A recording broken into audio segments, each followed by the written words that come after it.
Yo, this your boy EC22, the FairWeather Fan channel, man. Before we go any further, as always, you know what the intro is. Like, subscribe, share, leave comments, but most of all, join the conversation. We got Coach D-Way in the house, and J-Dub did not make it tonight, but we got our pride of the Lion, Simba, is here. Yes, What's happening, my sir. brother? Y'all, I just finally saw The Lion King about a month ago, and Coach D-Way has been shaming me on that, but we got our brother Simba here, man. What's going on, Simba? Hey, I can't complain, man. Life is good. Glad to be on the pod. Talk a little hoops, football. That's what's up, man. Hey, man, tell the people about yourself, man, since you're on for the first time. Yeah, this is my first time on here. Welcome. Yeah, I play college basketball, and that's pretty much been my sport growing up. Played football a little bit growing up as well, so I'm pretty knowledgeable about that as well.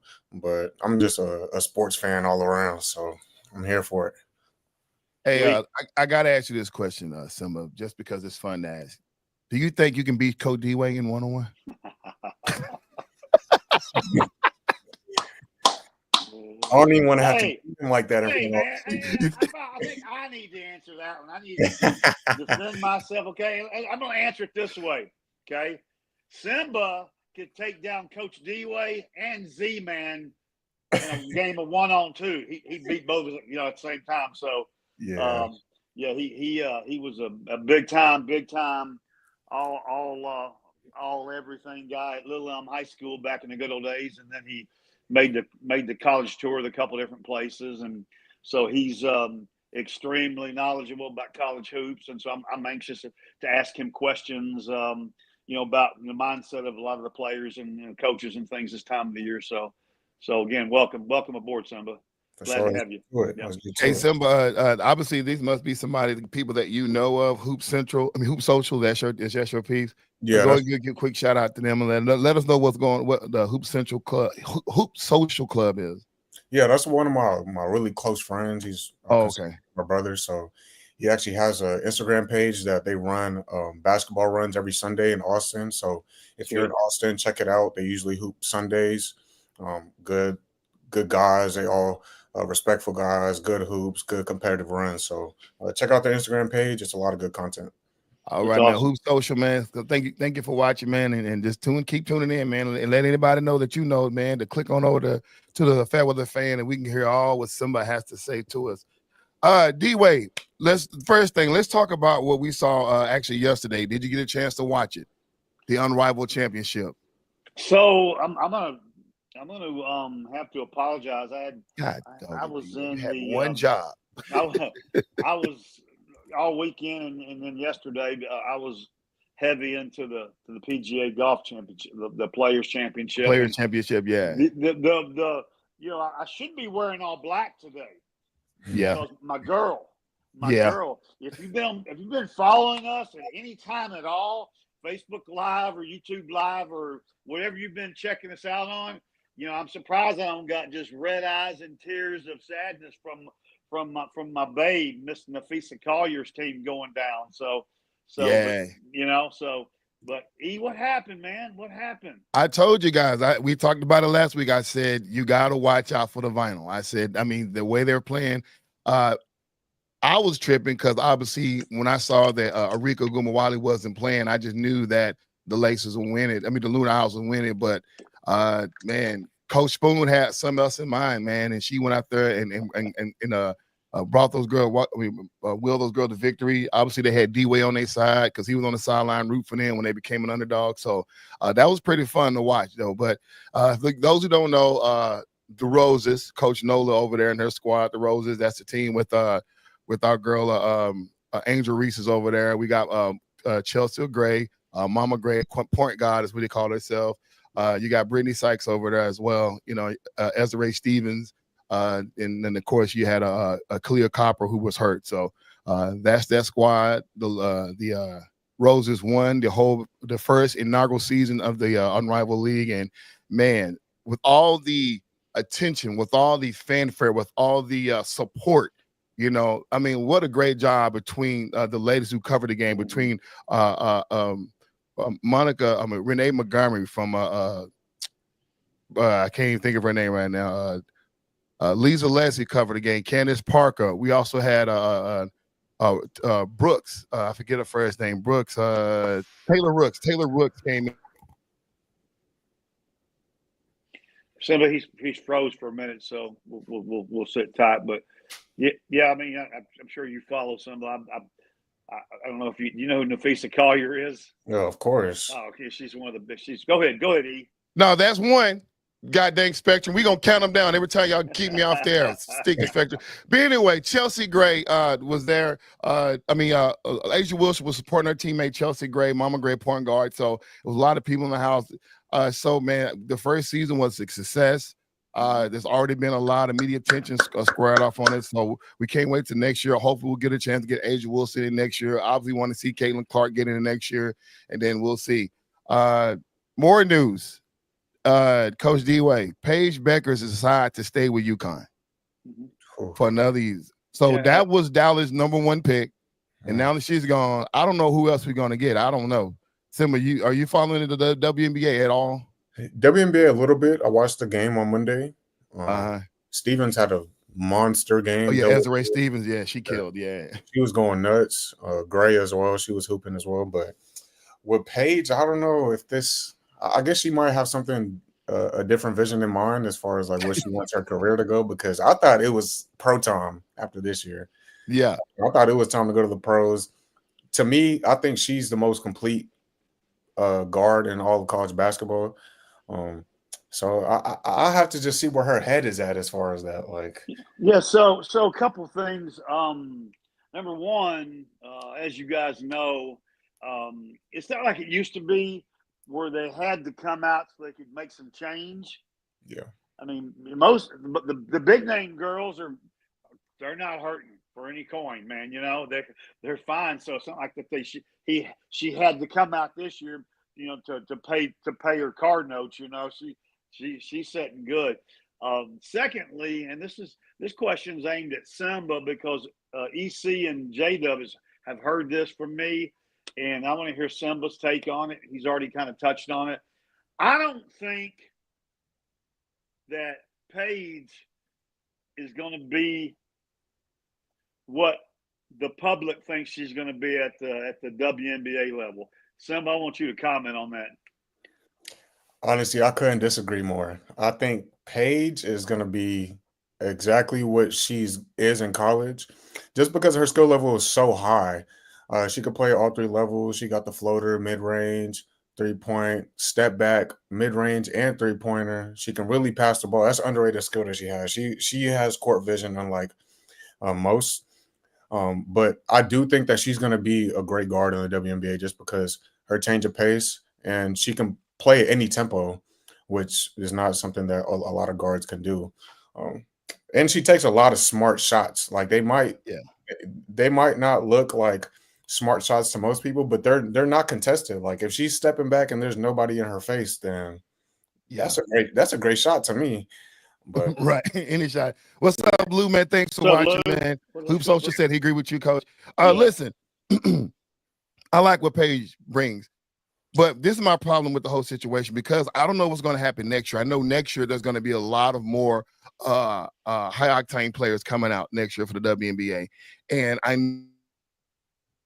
Simba, so what I was trying to say was, you're pretty high on her as far as being a professional player, right? Right. Yeah, and I don't know that she's going to be as good as the hype is in the pros. I hope I'm wrong. I hope you're right. Certainly, you guys know more about it than I do, but I don't know if she's quick enough or strong enough. You know, Caitlin had to go through this first year, and that's two for Spectrum. I'm sick of Spectrum. Yeah. And so I think she's good. Obviously, she's a tremendous collegiate player. Her and Juju are the two best in the country, obviously. But at the pro level, I have some concerns. So that's where I was kind of going with that. I think with her, she kind of reminds me a little bit of Jalen Brunson, in the sense of like, her athleticism doesn't jump off the screen for you, but she's gonna get to whatever spot she wants on the court to do what she wants. So whether it's the mid range, she can really get enough room to get her shot off, because she has a really quick release. So I think I like what she brings to the court. I mean, and me and J Dub, we go back and forth all the time about smaller guards going into the WNBA. But when you look at playing with bigger, better players, you know what I'm saying, a more rounded roster versus, you know, you being the best hooper on your squad, that translates to the next level. And I think she has the IQ, just like what someone said, to take it to the next level.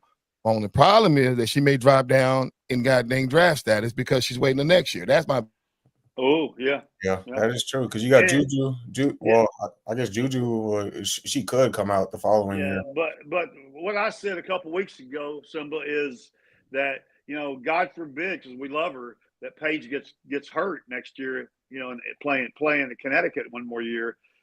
So, but that could happen, you know, the first week in the pros too. So, Yeah. Hey, so let's move over to the men. So I want to ask Simba this question.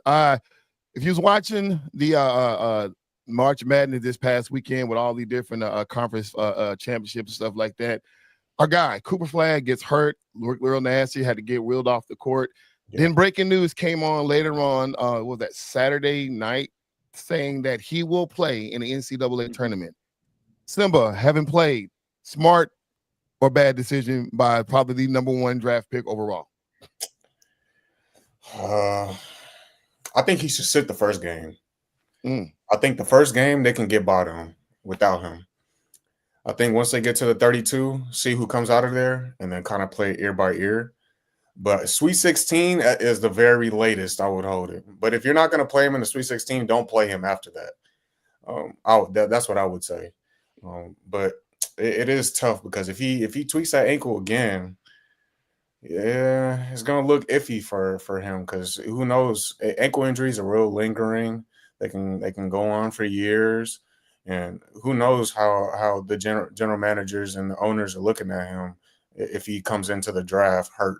So you also got the kid from what's his name, Bailey, the other kid who they're really like debating on.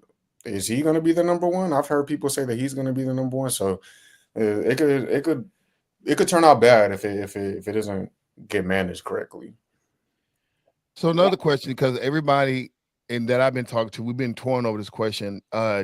What is the pros and cons to when you know you're the number one draft pick and then you get a minor injury like this? What's the pros and cons of sitting out versus go ahead and playing with your squad? Because you know you're going. You're nothing you can do that's going to hurt your draft status other than a major injury. And so, what's the pros and cons to taking this risk? The pros, I feel like there's nothing more that he could do that he hasn't shown already. Like he's shown his entire bag. He's played almost every single game. So I guess the only thing that he could prove is can he handle pressure under like moments where he needs to win. Like, that's good. Yeah, where like you need to win. I think that's the only thing that he's left to prove. But other than that, as far as his skill set, I think he's cemented in what he is as a player as far as like the draft. Is it a risk though?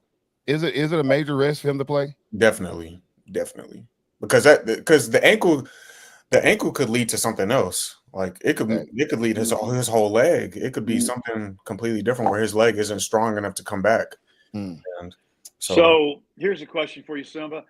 Speaking of Cooper, in your opinion, because you played college ball and you played with and against and saw a bunch of great ones. How good is he? And can he make an immediate impact in the NBA? To answer your last question, it's situational. It depends who he gets drafted to. If he gets drafted to a team that sucks without a winning culture, and it's kind of hard to tell how good a player is if the culture sucks and no one is the player development is bad. He's not growing. He's not getting stronger. Like all those things depend on the organization as far as like how he'll turn out. But I think he's legit. The thing to me that jumps off the page more than anything is his motor. At that age, to have that high of a motor, to want to play defense, to want to switch 1 through 5, block shots, be early to help side. I feel like all of those things are intangibles that don't pop up on the stat sheet that are going to help him get playing time and have a winning impact on an NBA roster. So I definitely think he's legit. He has a skill. Like the skill set is there. So who would you compare him to in the NBA if there is somebody? NBA. Or That's just tough. or even a college kid. Even a college kid, is he? You're too young. You probably didn't get to see Christian Laettner play much. Is he? Oh, he's way better than Christian Laettner. Yeah, yeah. Okay. I think he is too. I think Cooper has. Oh, I would have to think about this one honestly. I like that one. Yeah, he does. He plays both ways. Hoop social. You're on to something. I tell you that. Grant Hill. Okay. Yeah. Yeah. I can see that. I think Grant got a little more boogie with the handle than Cooper has, but yeah. But I think Cooper could definitely get there. I think the only thing that I would say that he needs to work on is just the off the dribble game. Like getting the jumper off the dribble, shooting over the top of people. But other than that, I think he's good. Like he can really pass too. So sweet. DC, you did hear what he said about being able and ready to help on backside D, you know, and helping on ball side. You caught all that, didn't you? He was talking some serious basketball lingo right there. Man, I tell you, Lou, if you watching, I need you to get a hold of your brother because we need to get this thing fixed by next week. Got there, Spectrum be tripping. But no, March Madness for Spectrum cut me off again. But no, listen, let's get into some fun things, man. We're not going to have a chance, or do we want to take the chance to go through every single line by line of the round of 64? We got the playing games, I guess what you call them, going on right now. But Final Four. Who you want to go? Let's go Elite Eight. Let's go Elite. Do you have your bracket pulled up, D-Way? No, but I can wing it. So I'm gonna pull mine up right here. I guess I can pull it up on here. I can wing it. Elite Eight. Yeah, let's pull up. Let me get my brackets out. I can go first with my Elite Eight. Yeah, go ahead. I got some of these might shock a couple of people, but I got Michigan State. Okay. Yale. Okay. UConn. St. John's. You can stop right there just for a minute. I'm telling y'all, y'all better watch that Rick Pitino coached bunch. Mm-hmm. I'm telling you. Yep. Rick Pitino is probably the most seasoned guy in it, and he's won them. He's won a bunch of them. He's lost a bunch of them. He knows what it takes. He's got those horses got those thoroughbreds running right now. Go ahead, Zamba. That's four. Who else? They got a long defense that's ready to help. I got Duke, BYU, and Houston and Tennessee. Okay, I like the Houston pick. Everybody else, you got me completely shocked. I'm just gonna let you know right now. Yeah. St. John's is really is strictly they can score, but they're strictly a defensive pick for me. Yeah. I'm just gonna give you the four that I'm strong on. I don't have my bracket in front of me. Duke, St. John's, University of Houston, and I don't want to call them a dark horse, but I'm rooting hard for Rick Barnes and company over there in Rocky Top, University of Tennessee. I like that team. I like Rick Barnes. They're deep. They've been there now. I think they went Sweet 16 maybe last year as well. And I think Rick Barnes does a real good job. So I'm more heavy on the coaches when we get into this than I am the teams. So Rick Pitino and Kelvin Sampson, University of Houston, Rick Barnes. Yeah. And even though the guy at Duke, he's young, that team's loaded. Yeah. And the big kid, what's the big tall post kid name? Some from Duke. Oh, I forgot his name. I'm sorry. Duke. He's like 7'2". Yeah, he's massive. He just sits in the paint. That's the one thing about college that a lot of like casual people don't notice. He gets up and down the floor well. He plays good defense, and he scores in and around the basket. But man, dude, I don't know, man. That's my top four. EC. How about you?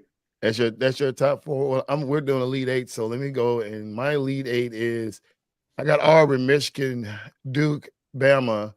I got Houston, Tennessee, and I got Florida and Kansas. That's my Florida's Elite Eight. playing very good. Yeah. Now, is that low hanging fruit? Because I picked that's probably Yeah, that's easy. Florida's playing very, very good. Kansas has struggled all year. We'll see. Will the real Auburn War Eagles please stand up? Please stand up. Please stand up. Because I still don't know what that team is yet. And if I haven't seen them in the heat of the battle, with them being challenged, with them being down 5 with about a minute to go in the game. I want to see that team and what they do. Yeah. So Simba, I gotta ask this question because your Elite Eight completely just shocked me. I mean, obviously you played and you probably have a little more insight in what you're watching. Me, I'm just straight up fanboy over here, right? The teams that I like, I'm gonna select them all. No rhyme or reason. Number one, obviously, since you got Yale up there, if you can go look at your list, who was the first upset or that you have on your list? First upset. Let's see. First one. I think I had a really bad one. Simba, he's like us old school guys. We got to print it off and write it. I got I don't know if there's an upset, but I got Drake beating Missouri. Drake beat Missouri. Drake's gonna beat the brakes off Missouri. Yeah, they're 30-3. People don't know that. They're 30-3 right now. And winning breeds winning. And once you get that winning mindset, you get used to winning, and you kind of know what it feels like and how to do it. Yeah, that's something J-Dub said to me earlier on the phone today. Yeah, Utah State beating UCLA as well. Wait, what? Oh, wow. Yeah. Wow. I'm not mad at Utah State. That Big 12, right? No, I think Midwest. Midwest. I know Utah is Big 12. I know that, but I don't know what. Yeah, y'all gonna throw me off the show if I make my prediction for the late game tonight? San Diego State beats North Carolina tonight. I'm not mad at it. I mean, I ain't mad at it either. I just said it live and in person. I want to get your hoop social guy get his opinion on that. Samba. Yeah. So who's your Cinderella story? Is that Yale making it to the Elite Eight? Is that the Cinderella story that you have, or? Yeah, I think Yale and BYU are the two where I'm like, I think their shooting could really put them over the top. Yes, I think when it comes down to the tournament, you could play like great defense, but if you got shot makers on your team, you can win anything. I feel like. Wow, that's pretty cool. I mean, this March Madness has been real intriguing to me. Obviously, with the SEC, because we had you may not know this, but on this show, and for those you're watching, hold on, we got to come on and see what Hoop Central said that San Diego State University is a good team. Yeah. He said BYU is legit. We appreciate that, Hoop Central. Yeah. But on this channel, I can't speak for other guys, but me exclusively, I'm a Big 12 fan. And so when I look at the SEC taking Oklahoma and Texas over there and making the SEC this good, which is crazy, is it fair to have this many SEC teams in the finals? I mean, in the tourney. And Simba, let me go ahead and tell you, we've been fighting this battle with him forever now. We started in football, and now we got to fight it in basketball with him. So he'll be griping about it when we start talking women's soccer. So what do you think about that question, though? I don't know. Big 12, they're winning, so can't really be mad at the teams in it, but I got to see how some of these teams come out in the tournament with this one-game elimination, because it puts a lot of pressure on you, and some people fold once they know that they could potentially go home after a loss. So. Yeah. To those who may hear me for the first time and may not understand what my beef is, it's like this. You got 16 team in SEC, and 14 of them are represented in around the 64, around the 68 rather. There are teams that may not have the big Power 5 conference or whatever, but they're doing their thing. And you looking at what we saw with Jackson State and basically the SWAC tournament, you know what I'm saying? I think Jackson State could have actually had a chance to get in, but that conference, either you win or get in. If you don't, right? Now, their record didn't show worth what we see in these other conferences, but I'm looking at Texas. You know what I'm saying? Texas made it in, and I know they lost a lot of games in conference play and stuff like that because the SEC is so good. But at the end of the day, I'm just like, this kills it for me. Basketball, because you have so many rounds, I get it. Football, I'm really, really, really, really getting offended behind it. But I mean, God dog it. This is just, I mean, 14 out of your 16 teams made it. I mean, this is crazy. Out of all these conferences, I mean, somebody got to get shown. Somebody don't need to be in there. So who's your upset in the tournament? I don't have one. I told you I took low hanging fruit. No, let me see real quick. Who did I? Well, that's really not any upset because I think what I did. I don't have any. Definitely not in the first round.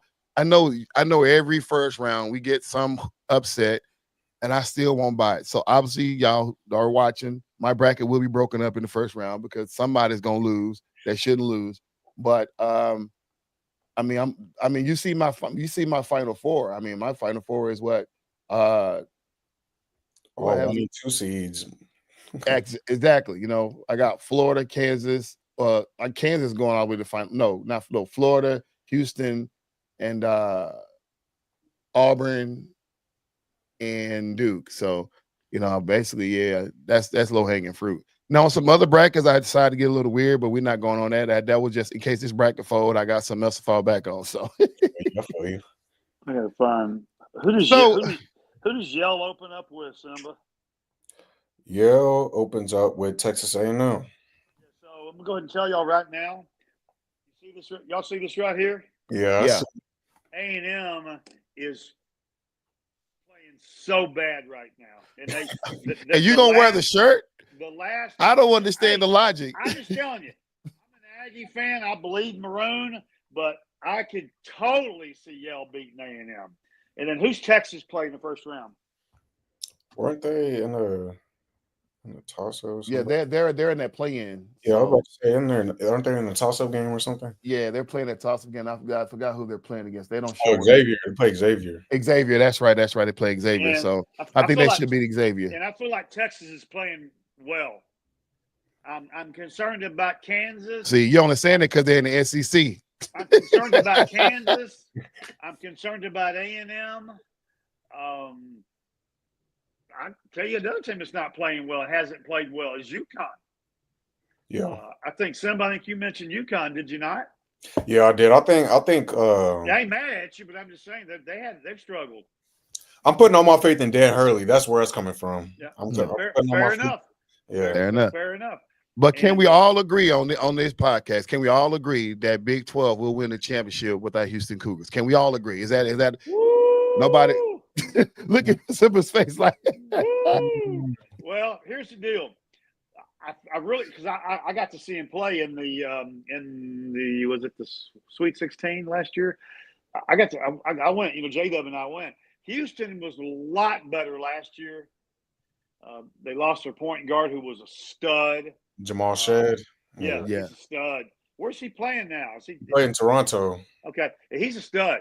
Yeah, he is. He's a grown man. Yeah, and I thought that team last year, if he didn't get hurt in the Duke game that I was at over at the AAC, Houston wins the whole thing.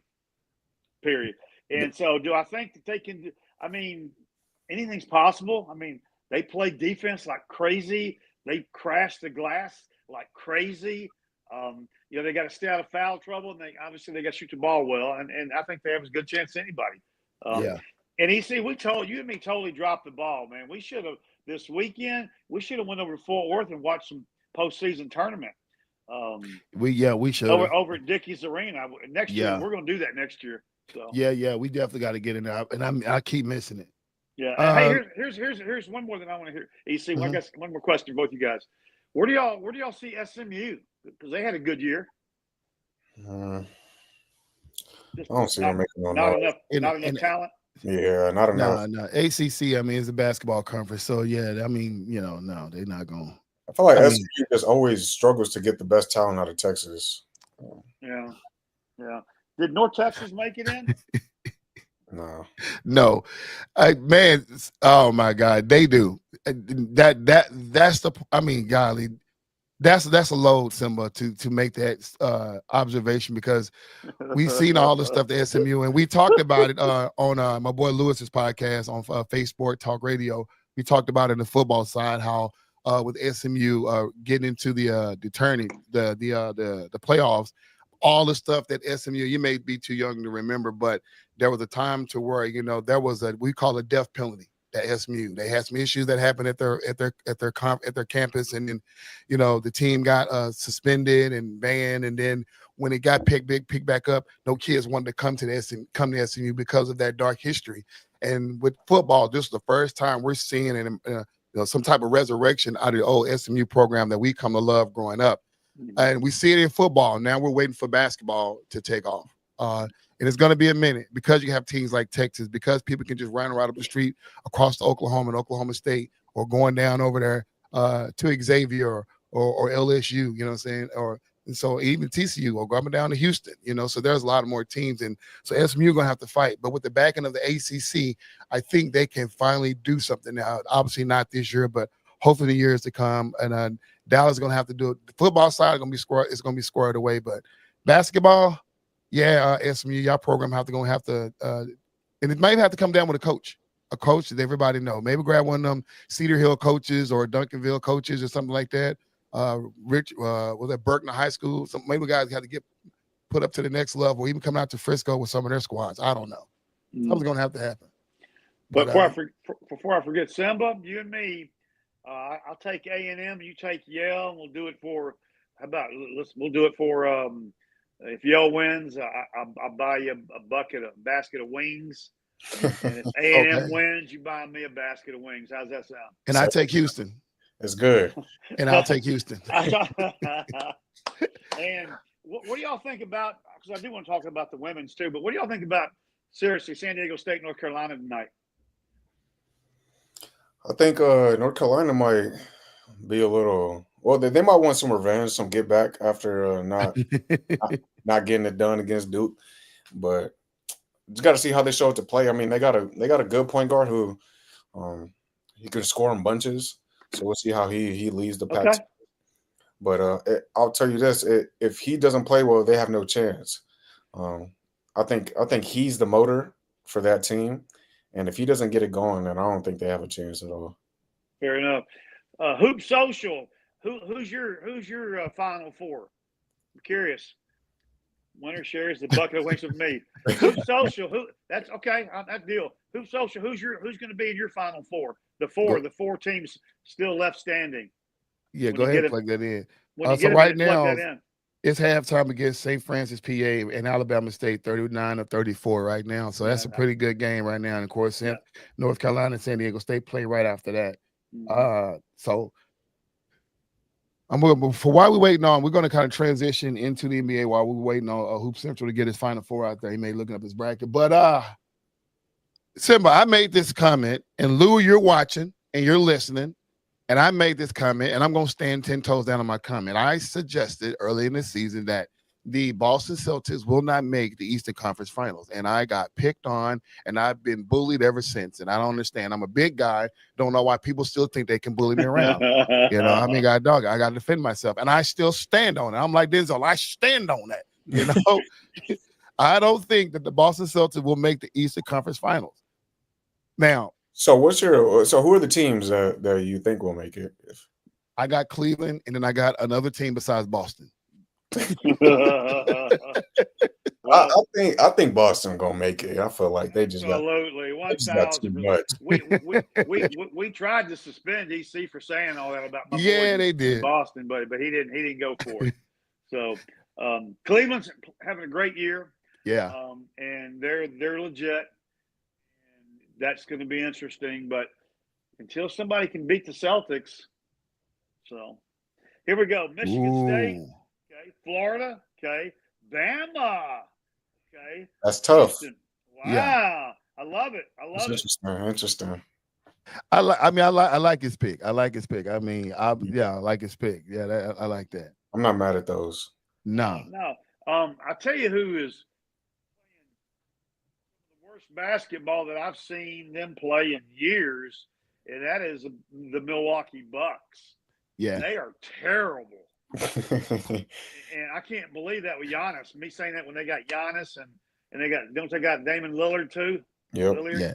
And But they see, are they're right now, they're number 4 in their conference, right? And this is what I'm talking about, the Boston Celtics. The Boston Celtics are playing so well. They won the championship last year. We give them that, right? We've been fussing at Boston to win another chip for years. They've had that squad, young squad. They get right there and then they just fumble it. We just and they made it sick. I think last year they finally the cards lined up and they got it. Now, do this team have the energy to repeat? I don't know. I think right now they're doing what they normally do. They're playing their regular season basketball. They look good on paper. And then when they come down to postseason, let's see what's going to happen. I think New York will be right there to fight them. I think in the postseason, Milwaukee will be there to fight them. Not too much about Indiana Pacers, stuff like that, but we're still looking at some of these other teams out there that could catch light in the bottom. Once you get past the 6, Atlanta's still young. Orlando, I mean, they're struggling right now. I mean, they're just not going to be able to make no way because but you're looking at between New York and Milwaukee, I think they can depends on how it lines up. I think they can give Baltimore a run for their money. And Corey Patterson said, "My Pistons waking up a bit." So Corey, go Detroit. They are. You're right about that. Yeah, they are coming alive right now at the right moment. So that's a good deal. But like all those teams right there, I'm not gonna say they scare me against Boston. I think Boston scares me against those other teams because I don't think they're gonna have that postseason gear to kick in, and that's my biggest problem with them. What up, Corey? And so what's going on? And I know that's kind of hypothetical. We don't do hypothetical on this squad on this show, but I throw it out there because at the end of the day, Simba and Coach D-Wayne, this is what we've seen from Boston. They got lucky last year, in my opinion. They had the squad, they won it, they got lucky. Whoa. Okay. You know, I'm looking at, the Dallas Mavericks came out of the West last year with that squad they had. If they had a healthy Lakers squad with what they had, because I said run it back, if they had that healthy Lakers squad, they would have beat Boston. With the maturity level of LeBron James, AD playing big ball like he's been playing, with all those other pieces off of there, they just got injured at the wrong time, at the wrong part of the season, But I think that the Lakers could have beat that squad. I think OKC, if they would have got there, would have beat that squad, So, but we'll see. We'll see. I don't know. I think it's tough with Boston. I think Boston just has to me, they're like a Floyd Mayweather in the sense of like they got so many styles. Like they could outbox you, they can be pretty with it, or they can get down and dirty, they can get in between, they can get in the clinch, they can really get dirty, they can go to the post, they can go straight layups and kill you. Right. I just think that they just have too many ways to win. And we haven't seen a completely healthy Boston in a really long time. And when they are fully healthy, I just think that they're hard to beat. But the one team that I do think will give them a run if they do see them is Cleveland, because Cleveland has so many wing defenders. And right. Evan Mobley would like emerging this year and like becoming like that third star for them. I think he's big. But for me with Cleveland, I got to see Darius Garland show up. Because he's going to have the ball in his hands. Like we know what Donovan Mitchell's going to give you. Like he's going to give you 25 plus. It might not be the most efficient 25 plus. But he's going to give you 25 plus. But I just don't know if DG can get off how he usually does against a Drew Holiday and against a Derek White and against a Jaylen Brown, who are all going to be switching onto him. So, and this is what Hoop Social said. He said that because they added DeAndre Hunter. That's that squad that can guard JT or Brown. So, that's what he's talking about. The Cleveland Cavaliers beating them in the East Conference Finals. And everybody's talking about the East Conference Finals, by Boston. And what I said, they're not going to get there. But we're going to roll with this for now. If they get there to the East Conference Finals, they have to go through Cleveland. Cleveland is playing pretty good right now. Let me throw some gasoline on it, man, for everybody. I tend to lean with Simba. I think Boston is better this year than they were last year. I think they had a year to get to know each other, the camaraderie, the chemistry. They're loaded. They got 10 guys that can start probably for most of the NBA franchises. And if they stay healthy or get healthy and everybody's in tune, they got too many ways, Simba, like you said. they got too many ways they can beat you offensively, and they've got too many ways they can guard you defensively. And they're long. They're long. And it's just I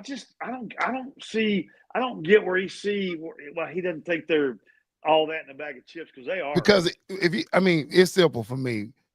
The Eastern Conference is terrible. We can all agree with that, right? It is. They're not as strong as the West, right? Yeah. And so when you're not having to really play as hard, like when you're that top team by far, or the top 2 or 3 teams by far, you've been playing kind of somewhat lackadaisical all season long. And if that next team, it's just basically what we saw with the Unrivaled League.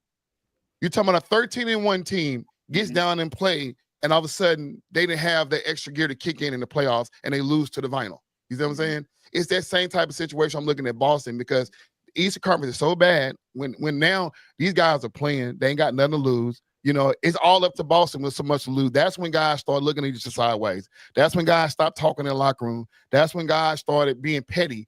And we're talking about young men, right? And you got other guys that are like, man, we can do whatever we want to do because we ain't got nothing to lose. And every round is going to get harder and harder and harder, especially if Boston come out there and they drop 2 games in the first round. Oh, it's over.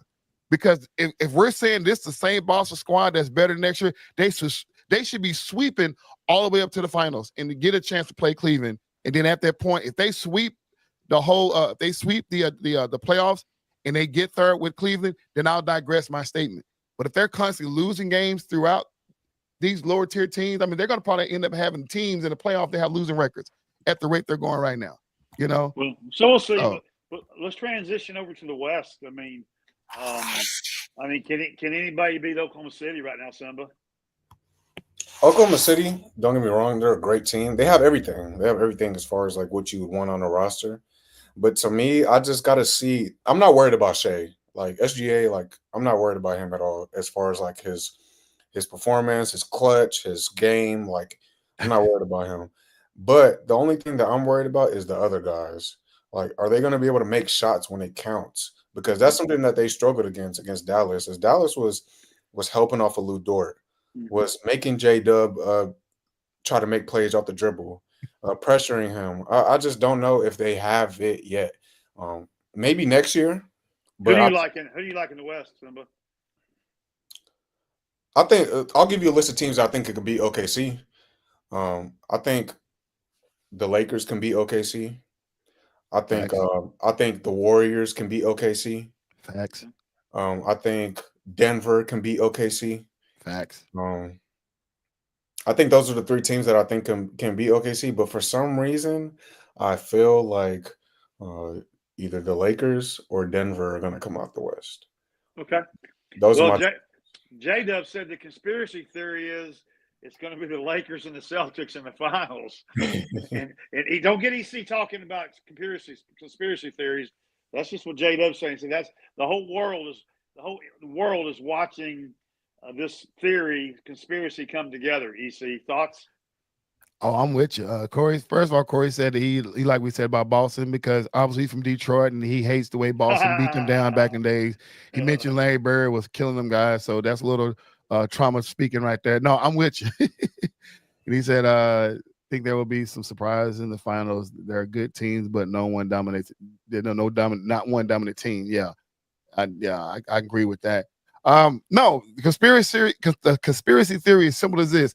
The league has always got to protect New York, Boston area, and LA. That's what you got to protect. So when it comes down to Boston, New York, New Jersey, and LA, you got to protect those cities, because that's the thing. East Coast, West Coast, that's where it's come. Obviously, the Mecca where basketball got started, the motherland over there in New York, and then you look at, like, say, Brooklyn and the Knicks, and then you look up on at Boston, then not much as the Clippers, but definitely the Lakers. So, yeah. But Boston just gives up so many leads, though. I don't know if y'all have seen some of their games. Like, as fast as they can get up 20, they can also lose a 20-point lead. They've done it multiple times. They did it against the Knicks. They did it against OKC. I think they did it against Indiana as well, I think.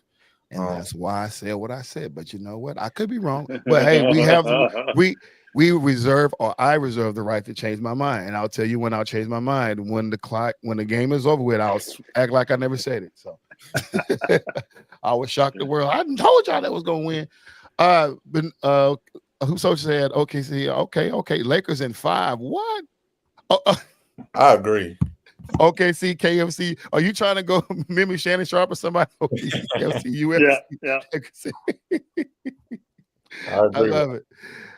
No, Cleveland, Boston, OKC, Houston, Denver, Lakers, man.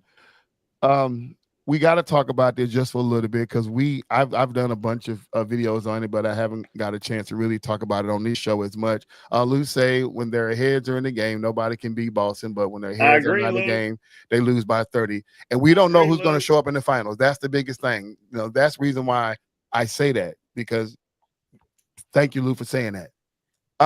We see what Luka's doing right now over in LA.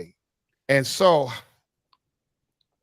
Simba, from your perspective, we see what the fan base is doing. Fire Nico. Go ahead, Simba. Yeah, they doing fire Nico. They got to chill out with that now. It's getting a little out of hand. I feel like they had to get over it at some point. Luka's not coming back, so you just got to deal with the roster that you got right now. And I think he ain't coming back. He's not coming back. So I think people aren't looking at the roster that the Mavericks have currently, and like what they can do. If they were healthy before AD and Kyrie got hurt, I still had them going to the finals. I had them going to the finals before. What? Yeah. I had them going to the finals because he said it on live broadcast. Yeah, I just didn't think that any team was more complete than them in the West after they get an AD, because you have a scorer in Kyrie who can get you 35 a night. AD, people act like he's a bum all of a sudden. He got traded for Luka Doncic, who's like a top 3 player in the league. Like, what do you expect? Yeah. I'm with you, and I've said it so many times. I mean, I'm just like you. I literally had the Mavericks going back. And the reason why, and I told Coach D-Wade this, and I'll say it to the people who listen now, I love the way the team plays without Luka. Luka plays, and I'm not going to say it's hog the ball. I'm not going to say it's selfish play, but I think just you got a chance to let these other guys play. I went to a game, and if anybody watch, I know they don't want to watch because Luka's not playing, and AD and Kyrie's not there, not playing. Just watch. Watch these guys play. The synergy they have, the way they bounce off each other, man. Jason Kidd got them guys playing with such high level confidence. And now if you take this, what we see right now, who's a team that's 33 and 36, they're in the play-in right now. You add Kyrie, Derek Lively, Daniel Gafford, and Anthony Davis to that squad. Yeah. How is that not a final squad? On top of PJ Washington, because he's out too. Yep. How is that not a final squad? Say that. Let's see what Luka got to say. He said Luka's not back unless the current management drops. The group is gone. The pressure is on Nico. Is a fire as ever. Nico wants to what? When the fans back, he has to bring a chip to in the next 3 years, 4 years. He has lost. He lost the city, and that's so unfortunate. Dallas still got a team. There you go. I seen this happen with the Golden State Warriors. Y'all remember that? Yep. When they chose Stephen Curry over Monte Ellis. Y'all remember that? Mm-hmm. Right after that, the fans booed the owner. He couldn't even get a word when he tried to address the fans. They booed. Chris Mullin had to come out and say, y'all chill. And what did Steph Curry do? Give you 5 rings. That's all he did was give you 5 rings. Yeah. 2-time MVP. One of the greatest ever. Yeah. I don't know. I think a lot of people I think they just love Luka. I think that's just where it's coming from. It's not even like from a standpoint of like X's and O's about basketball. It's more of like, I just like this player so much. I think that's more so where it's coming from with the fans. Well, that was a hot flavor of Kool-Aid for a long time, that Luka flavor. So, but see, those fans that love Luka, they wasn't around doing the Steve Nash and Jimmy Jackson and the Jason Jamal Kidd days. Mashburn and Mom, we watched those guys walk Yeah. right out the door. You know what I'm Yeah. saying? And so we've been through this before the old heads. And then you get Luka, it's like, then you see him getting traded. The biggest issue, like, okay, look what we got for him. We got AD for him. Now, Mark Cuban did come out and make a statement. He's saying that he hated the trade because at the end of the day, you're talking about Luka, get more for him. Obviously, AD is not no slouchable player, but then fight. If they really want Luka, make them pay for him. Yeah. You know, at least give up a first round, get AD, give a couple of first rounds next couple of years. So I kind of get that idea. But at the end of the day, I mean, it is what it is. Z-Man is coming in. Who? What? What? Who invited him? Man, this show's gone downhill in a hurry, bro. How hard as a player, Simba, is it to play with Luka? That's a good question. He only passes when he cannot shoot the ball, leaving other players standing around. Simba, we'll let you take that one. How hard is it to play with Luka? Yeah, I'll go back and forth with this in my brain all the time because what we saw last year in the Western Conference Finals with the Mavs and the way in Game 5, the way Luka just dismantled the Wolves in the first quarter, you know, like took their soul. I think I always go back to that when I talk about how bad of a defender and how much it must suck to play with Luka. Mm-hmm. But I can completely understand where people come from because if you don't have the ball, you're standing. And if you're not a big, you're in the corner because the big just coming and screening and he's playing out the short roll with Luka every time. Mm-hmm. So it's just really tough because it's hard for other players to develop and showcase their skill set. And also if he's not hitting and it's hard for other players to get in a rhythm because they're not getting the ball. Like even people don't understand that touching the ball can get you in a rhythm. If you don't even have to shoot it, if you just get the ball swung to you, that's enough for you to get in a rhythm. So it's definitely is hard to get to play with Luka because on top of that, he's gonna dribble the ball 20 times in a possession, but then he's gonna jog back on defense if he doesn't get the call. And he's gonna guard the worst player. Mm-hmm. So it's just too much. I feel like that you have to deal with when playing with Luka. But then, like I said, it's like he can give you that 30 in the first quarter if you really want it. Like it's just so tough with him. He's just so good offensively that. But me personally, I wouldn't want to play with a player like that. So Luka is good offensively. Here's my question for both you guys. He hasn't been consistent offensively all year. Yes or no? Or what do y'all think? I'll agree with that. He hasn't been what? He hasn't been very consistent offensively this year. No, from the get.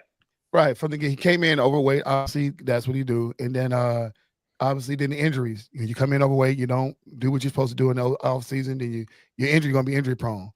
He's so good offensively wise the way he don't necessarily need his lower body, you know, because you look at him and at his height, barely gets the ball over the rim when he dunks, as if he even try to dunk.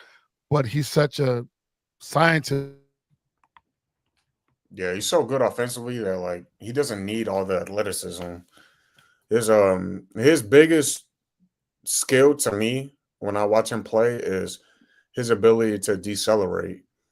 And like when he slows down, it's like he's playing like by himself at the park. Yeah. Yeah. And you know what? I've seen Luka, his first, second year, play defense.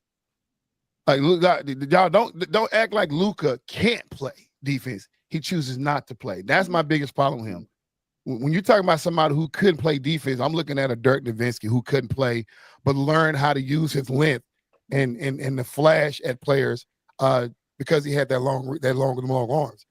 And then the team came around and helped him out. Same way with Steve Nash. Same way with Stephen Curry, who just can't play. Stephen Curry had to realize he had to use his speed and his quickness to play defense, but anybody can sauce him up if they want to, right? Luka can play defense. He just chooses not to. He's a big body. He's seen guys can't back him down. Like, you know what I'm saying? He just chooses not to play. And that's what pisses me off so much about him. Corey says that the early 2000 Mavericks definitely would have won more titles. You would think, honestly, in his honest opinion on Klay Thomas, look a little washed. Maybe he's wrong. You don't like Klay Thomas. Wow. Mm-hmm. Z-Man said, do you think Luka has grown over the past 4 years? Can he lead a team to win it all? I've always said that. I don't care who it is. It could be James Harden. It could be Luka. That style of playing would not win a championship. 1,000%. It would not win a championship. 1,000%. I like that. I like that take. That's Luka doesn't even try to force the ball, handle it, denies man, back up. Right, he don't do anything. He said, no, Luka can't play. He said, just watch his feet. He don't got fat now. His earlier days, Z-Man, yeah, he don't got thick now. You don't but, know nothing about no defense and the feet work and everything. It's getting personal now. Okay, you just stay down there on the low block and keep giving everybody that dream shake, man. You'll be fine, bro. Oh, Corey said he didn't say he didn't like Clay. He said Clay looks different. Yeah. Oh yeah. His demeanor looked different. He definitely not the defender he used to be, but he's definitely shooting a whole lot better than he did the last 2 seasons he had with Golden State. He's really shooting well. He's not that all-around player that we've come to love. So but the Mavericks just need him catch and shoot. And that's what he's been doing well. You know, Golden State wanted him to continue to be the all-around player. And like I say, yeah, Father Time, tapped on his door. Lou said this, and I don't know if y'all heard this not because I did. It was my first time hearing it. CeeDee Lamb on Nico said they killed the city with that one. Yeah. They killed the city with well, I mean, how about CeeDee Lamb? You go talk to your owner, Jerry Jones, and say, y'all killed the city. What y'all got going on? CeeDee Lamb, worried about what Mavericks do. Y'all need to worry about your organization. Oh, it's greatness. That is greatness. I think Jerry and Nico are in cahoots, man. I think they're probably out having a beer tonight, laughing at everybody, So Hoop Social, Luke can play defense like he's hooping in foam. What is that symbol? What's that? Oh, foam posits. They're like this big chunky shoe that like you can't move. You can't quick.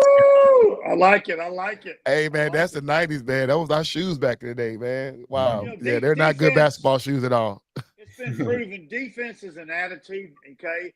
And one thing you can control your attitude, and you can control your effort, and you can control your hustle. Okay. Yeah. And Luka, he doesn't have any of those. He throws those out the window. Okay. So now we're recovering Mavericks fans. Some of us here in the Metroplex who have already accepted the fact that he's gone. Corey said Penny Hardaway. Yeah. Yep. Zach, Corey, you tell your age, brother. I'm just letting you know. But no, so let's look at the LA Lakers with Luka. I'm liking what I'm seeing. But I'm with you some of that. Will the Lakers win a championship? Obviously, he's going to have to be at the helm of LeBron, getting back healthy and coming over there and showing Luka what it takes to lead a team. My biggest shot at LeBron is because he chooses to be a team player versus that assassin like we saw to Kobe and Jordan. And that's just a personal preference of mine. But when it comes down to being able to get everybody involved and forcing guys into greatness, I think LeBron does it the best. And that's why, you put him and Magic in that same category. And if LeBron James can teach that to Luka, then I think Luka can possibly win a championship. But just like you said, that style of play, like him and Harden, is not going to win championships. But it's either now or never, And it's now or never. Luka reminds me of that. You could have grew up being told he is the best since sliced bread. And we don't never see those kids. That kills me. All the little AAU kids, man, that everybody come to see. He ain't never 8-year-old, 10-year-old, 11-year-old. He got the whole city come. He got 50 people to come to watch him play. And then he get in high school and get trash. Just terrible. Yep. Then he doesn't understand why he's not getting a ship someplace big. Now, Hoop Central, thank you for joining, man. Yes, sir. I appreciate you, man, for following, man. Thank you, brother. Have a blessed one, brother. Thank you for standing by and watching. Yeah, we got a few minutes on the show, and y'all, I had a lot of conversations over this past weekend, and because I dared to touch the Bronny James situation, and I just want to get your opinion, Simba, because this is what I said. When you're looking at the 55th pick overall, obviously last year's draft wasn't great. And so did Bronny steal another guy's spot? Maybe so, but it's only one spot, right? But the fact that he was where he was, we didn't see a lot of stats in the college. And then only did he get drafted, didn't do too much in the combine. He was terrible in combine. Summer league wasn't great. And then all of a sudden, he not only did he get drafted, but he gets a contract. Yeah. And we all can understand nepotism. It is what it is. We get it, who your daddy is. But then when people come out and say these things and say, hey, man, okay, we're not talking about a kid who just the 55th pick. We're talking about a kid who got an NBA contract, you know what I'm saying, who's guaranteed to play. And then we got to, when he do get on the floor, we have to critique it. Is it fair for the father, who's a current NBA superstar and this century's GOAT, to approach Stephen A. Smith? I don't think Bron should have did it in public. I think he should have did it privately.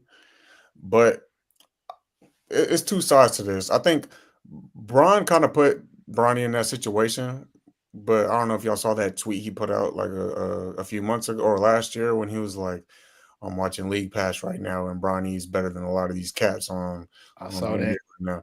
Yeah, like that kind of just puts a bullseye on him automatically. Because as soon as he gets in the league, people are targeting him. They want to see, oh, is he better than me? Like, let me show him. You know. So I think Bron put Bronny in that situation as far as that. I think Stephen A was wrong in the sense of bringing up how LeBron should parent his kid. Because that's not his place. I think Bron should have just left it at talk about Bronny's game and how he's playing, and talk about Bron's game and how he's playing. If LeBron wants to parent Bronny in a certain way and say these things about him, okay, fine.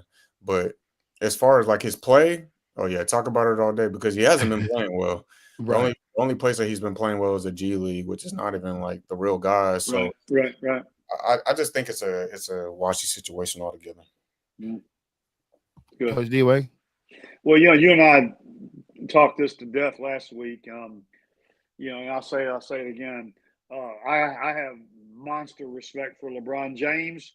I said on the show last week, my favorite thing about LeBron James, his entire career, is how well he has handled himself in front of the camera, and how well he has handled himself in the media, and how well he's just been a top-notch class professional guy. And then this happened. So I feel bad, because I've always felt like he's really carried himself well. And all he had to do, because they got each other's cell phone numbers, is holler at Steven and go, hey man, let's grab a burger and a beer, man. Let's chat this up a minute, Yeah. So, and I think everything would have been good. So. Yeah. And I like what Corey said. Yeah, like Stephen A, he need to pipe down a little bit, and Bronny, you got to step your game up. You know what I'm saying? Well, the reason why, Bronny doesn't have a game to step up. Okay, he is not an NBA guy. He's not. Right. Okay, and J-Dub, we talked about this last week. Right. DC. Okay. The reason why, because I've been having this question all day long, and most people I talk to are either one, they hate Stephen A. Smith, and so obviously they're not going to ever see this perspective, and they're fans of LeBron, and they got kids, and their father are guys who hoop, so obviously they're going to side with LeBron, because obviously people want that smoke with Stephen A. But at the same time, people are like, hey, I'm going to ride it out with my kid. You can't tell me not to stand 10 toes down with my kid, and I totally understand that. I'm speaking from a podcaster. Because right now I sit in the seat of Stephen A. Smith. Yeah. I don't agree with the way he handles himself. I don't agree with some of the stuff that he goes out there. And I said in the video on YouTube that he doesn't do personal, but he's been doing it so long to where he can make a statement and he can make it feel personal. And he loves it, and he loves getting people one-on-one, because he'll make you go back, pull the tape back. What did I say that was personal? And if you just take the words itself, it wasn't personal. But when you present it with how loud you get, your facial expression, your body language, the jerking he does back and forth, that's what makes it personal. There's a million ones to say the exact same thing, Yes. And good stuff, that's my EC. point, because because just like what you just said, Coach D-Way, he's not an NBA player. If the right person sees this podcast, they will be coming knocking on your door, or at least talking bad about you, because they just can't handle. That's your opinion. That's your reality. What we're seeing, right? Even what Simba said, hey, Bronny needs to step. Well, what Corey says, Bronny needs to step his game up. You know what I'm saying? Even what Simba said that, hey, LeBron shouldn't have put his son in that spotlight. and he's been found wanting right now. You know what I'm saying? So everybody who's those, they're going to have something to say, right? But we got to protect media. You know what I'm saying? But we can always put media in check and say, hey, guys, we don't have a platform as big as Stephen A. Smith and then like that. But at the end of the day, we do the same job. And Stephen A., there's a way that you can do it. You don't have to have the character to where you're going to go out there and put on this performance for people to where you piss the people off. Because now you got folks walking upon you. Yeah, because it's the old adage. It's not what you say, it's how you said it. Right. You know? And if you're going to be blankety blank blank blank blank blank and act like that on all your stuff, you can't expect someone not to front you, man. And get up in your face and call you out. So. So hey, Corey, we did hate Stephen A. because he messed with the Cowboys, but since the Cowboys been doing so bad, you only defend folks who can't defend themselves. So you know what I'm saying? And the Cowboys can't defend themselves. So Stephen A. definitely has the biggest platform. So I think he sometimes needs to be aware of how big his platform is, because like one thing that he says within minutes it's on Twitter and it's trending.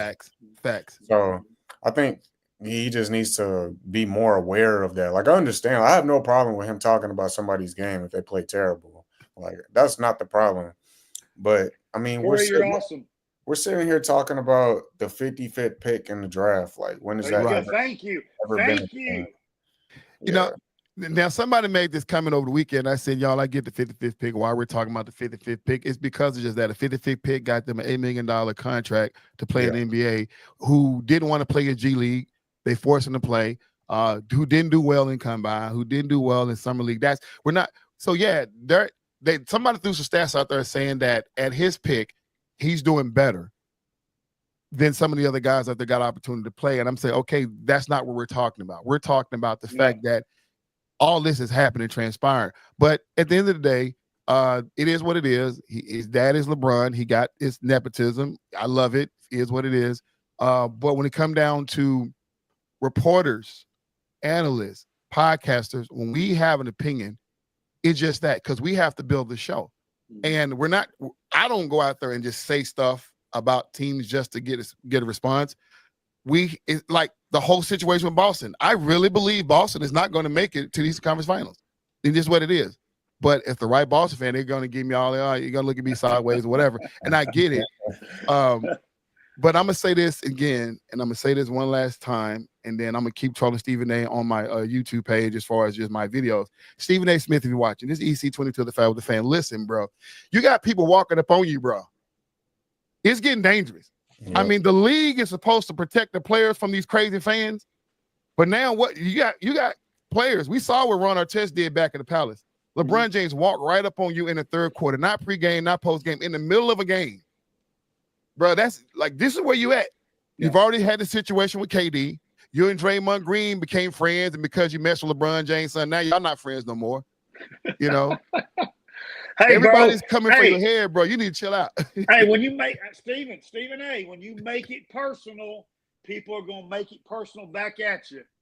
And it's not gonna be pretty because you're not that big of a cat, okay? So just remember that. So Jonathan G in the house. What's up, Jonathan G? He said expect the most from LeBron, like he is a prize steer, so his offspring should be the next thing. It's ridiculous when you think about it. Jonathan G, you're spot on as always. No, I'm not gonna let him off the hook. Look how many kids who are in the league who fathers played. Kenyon Martin got a son in the league. You know, a boy from New York, Brunson. Anthony, who? Brunson as well. Brunson. You talking about Kenyon Martin? Not Kenyon, but Carmelo Anthony's son is coming up. You know, they don't put Kenyon Martin said, he said, man, nobody wanted my son to get to the league and follow myself more than me.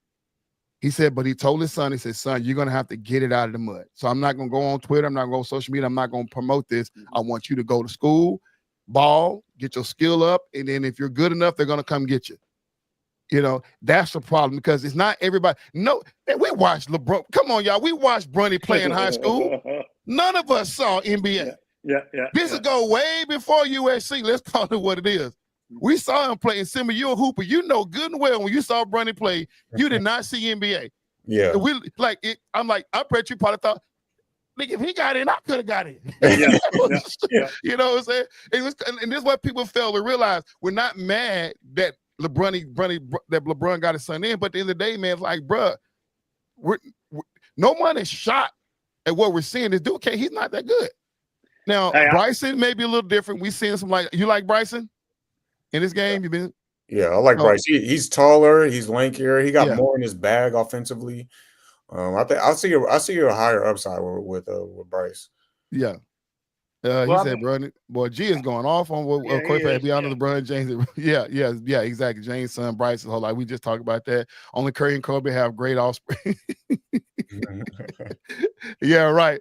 Yeah, because Dale Curry was a man, but his son definitely overlived. In course, Kobe Bryant. I didn't even know I didn't know Bryant was a thing until Kobe came in the league. I'm like, oh, wow, he had a daddy to play? Okay. So you think Bronny stays with the Lakers when LeBron retires, or what do you think his situation is?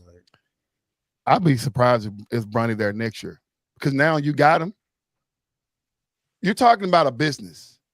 When you got opportunities to fill out a roster, it just don't make sense next year to have that dead weight.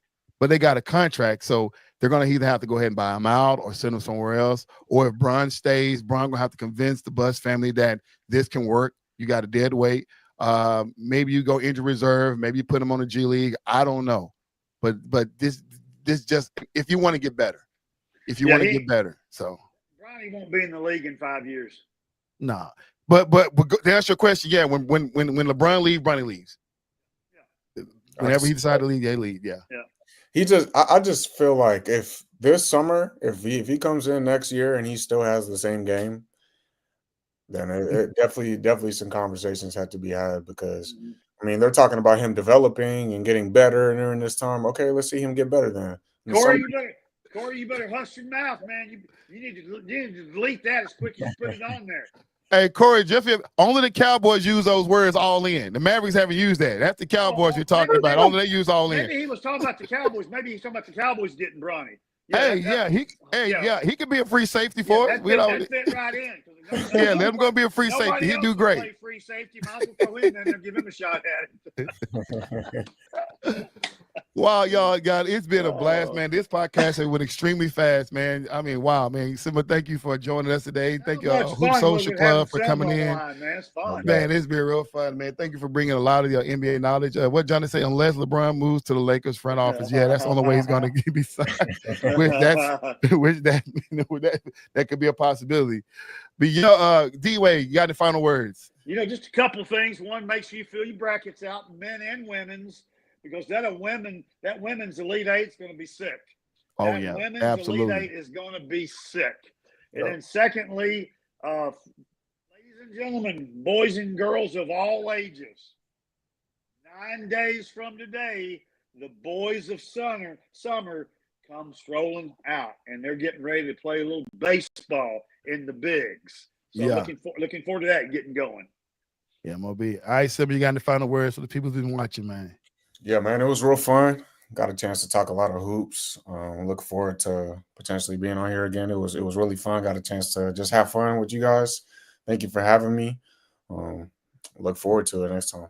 Good stuff. Oh, yeah, I think Sarah Collins might be winning that thing for women's. I got them in my bracket winning it all. So, yeah. Tell you something. I'm not betting against Don Staley. Right. I'm not playing that. So my final words is that a one-on-one between Simba and Coach D-Way. I got Simba in a sweep. So that's my final words for this. Hey, one-on-one Simba against Bronny. I got Simba in a sweep. Facts. Hey, enjoyed it, fellas. All right, man. Y'all, Simba, thanks for watching, man. Definitely, you got the olive branch has been extended. Anytime you want to come on, man, just hit us up, and then just whatever you want to come on, just come on. We're here every Tuesday, 6 p.m. Central Time. Thank you, Corey Patterson, chiming in, man. Always good to have you on. Jonathan G, man, join us over on Facebook Talk Radio. We're about to hit over there and talk with Lou and Coach. And then Z-Man, man, thank you for loaning us your Simba for the podcast, man. We really, really appreciate it, man. This your boy EC22, the FairWeather Fan channel, man. Once again, like, subscribe, share, leave comments, join the conversation, join the community, and we are out. Oh.